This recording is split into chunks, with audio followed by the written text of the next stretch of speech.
বাছখন কেতিয়া আহিব ইমান ৰ'দ দিছি খাওকে ৰখি থাকিব নোৱাৰি দে হয় না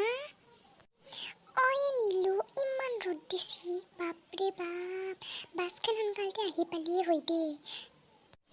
তই কিন্তু বহুদিন জমনিৰ কথা কোৱাই নাই কিবা কচোন আজি বাছখন আহক লাগি ৰখি তোৰ জমনিৰ কথা কেইটামানকে শুনো দেই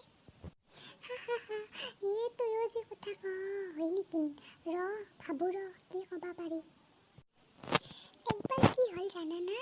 অমিতাভ বচ্চন আৰু প্ৰাঞ্চাৰে বাছ ষ্টপেজত থিয় দি আছিল তেতিয়া কি হ'ল সেনেকৈ বাছ সকলে ৰখিয়ে আছে সেই সময়তে বাছ আহিল তাৰপিছত কি হ'ল প্ৰাঞ্চাৰে কিন্তু বাছত উঠলা কিন্তু অমিতাভ ছাৰে নুঠলা কিয় জানানা নাজনো তই ক'লেহে গম পাম কিয় নুঠলাক ন কওঁ দেতে শুন এটা যে গান আছে ৰঘুকুলৰিত সদা সদিয়াই প্ৰাণ যায় পৰ বচন নাযায় সেইটো গান মোৰ গানটো অলপ ভুল হ'ল দেচোন শুদ্ধ কিন্তু সেইটো কাৰণে অমিতাভ বচ্চনে নুঠলাক দে এতিয়া বুজি পালি না তই কিন্তু ভাল জেগাত মাথা মাৰছা দে তামা মই লৈছা দে তই এইটো বাপৰে বাপ সেইকাৰণেহে নেগাল না বুজলো দে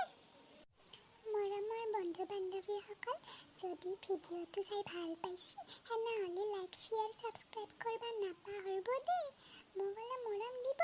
আপোনালোকৰ আশীৰ্বাদত কিজানি আৰু ভাল কৰিব পাৰোঁৱে